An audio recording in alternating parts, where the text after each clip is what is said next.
हम महिलाओं के स्वास्थ्य को लेकर एक रोचक जानकारी लेकर आए हैं।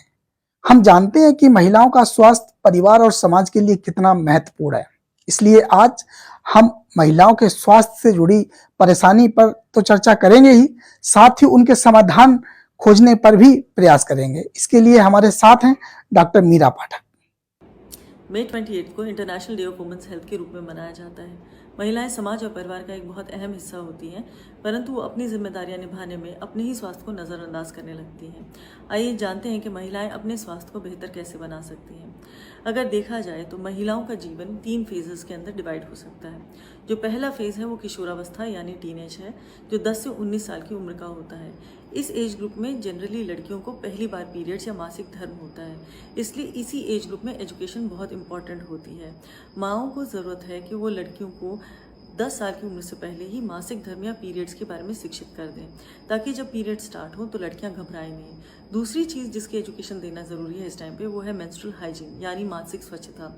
ये समझाया जाए कि जब भी पैड्स का इस्तेमाल हो तो वो पैड्स हर 4 से 6 घंटे बदले जाएं और इसके साथ साथ जेनिटल एरिया को क्लीन रखा जाए। इससे काफ़ी सारे इन्फेक्शन से बचाव हो सकता है। जो एक और कॉमन डिसऑर्डर होता है इस एज ग्रुप में वो है मेंस्ट्रुअल इरेगुलरिटीज़। जनरली जब मासिक धर्म शुरू होता है पहले 2 साल तक महीना इरेगुलर हो सकता है। वो इसलिए है क्योंकि बॉडी ग्रो कर रही है और हार्मोन्स में बैलेंस डेवलप हो रहा है। इस समय लड़कियों को आदत डाल लेनी चाहिए कि जब कैलेंडर में अब जब पहली बार पीरियड्स आता है तो उसे डे 1 की तरह से मार्क करें, और हर बार जब पीरियड आता है तो उसे डे 1 की तरह से मार्क करें। तो इस तरह से पता चल जाएगा कि पीरियड्स का पैटर्न क्या है। अगर 2 साल के बाद भी पीरियड्स डिले हो रहे हैं, मिस हो रहे हैं या इरेगुलर हैं तो सही समय पर डॉक्टरी सलाह ली जा सकती है। एक और जो कॉमन डिसऑर्डर है इस टाइम पीरियड में वो है अनीमिया। लड़कियों को अनीमिया की शिकायत इसलिए होती है क्योंकि इस समय बॉडी ग्रो कर रही है और मासिक धर्म शुरू हुआ है। इस समय खाने में आयरन और प्रोटीन और विटामिन सी की मात्रा ज़्यादा होनी चाहिए। आयरन जैसे कि ग्रीन लीफी वेजिटेबल्स में, विटामिन सी जैसे संतरा, नींबू और आंवले में होता है, और प्रोटीन जैसे दूध, दही, लस्सी, अंडे, मीट में प्रेजेंट होता है। इसकी मात्रा डाइट में बढ़ा देनी चाहिए। साथ ही लाइफस्टाइल में एक्सरसाइज ऐड ऑन कर देनी चाहिए। एक्सरसाइज जैसे cycling, swimming, yoga, breathing exercises maintain करते हैं हार्मोनल बैलेंस को, और हार्मोनल बैलेंस को सही कर देते हैं। इसी समय पे इसी एज ग्रुप में सर्वाइकल कैंसर की वैक्सीन भी लगती है।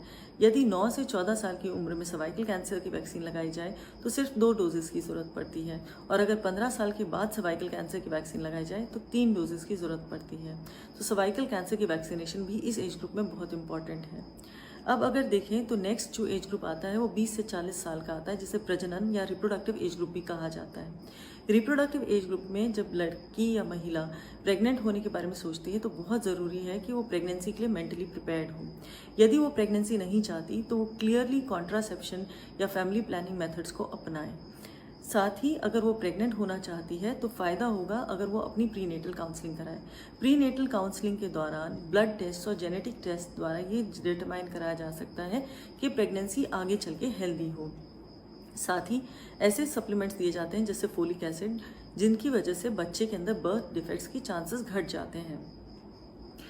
यदि 1 साल ट्राई करने के बाद भी प्रेगनेंसी नहीं ठहरती तो ऐसी कंडीशन को इनफर्टिलिटी कहा जाता है, और इसकी भी डॉक्टर से सलाह ली जा सकती है समय पे। आगे अगर ऐसा होता है कि महिला प्रेग्नेंट हो जाती है और urine for pregnancy test positive आता है तो उसी समय एंटीनेटल चेकअप के लिए जाना चाहिए। एंटीनेटल चेकअप के दौरान ब्लड टेस्ट किए जाते हैं, जिससे अगर कोई मेडिकल डिसऑर्डर या प्रेगनेंसी में कॉम्प्लिकेशन है उसको सही समय पे इलाज किया जा सके।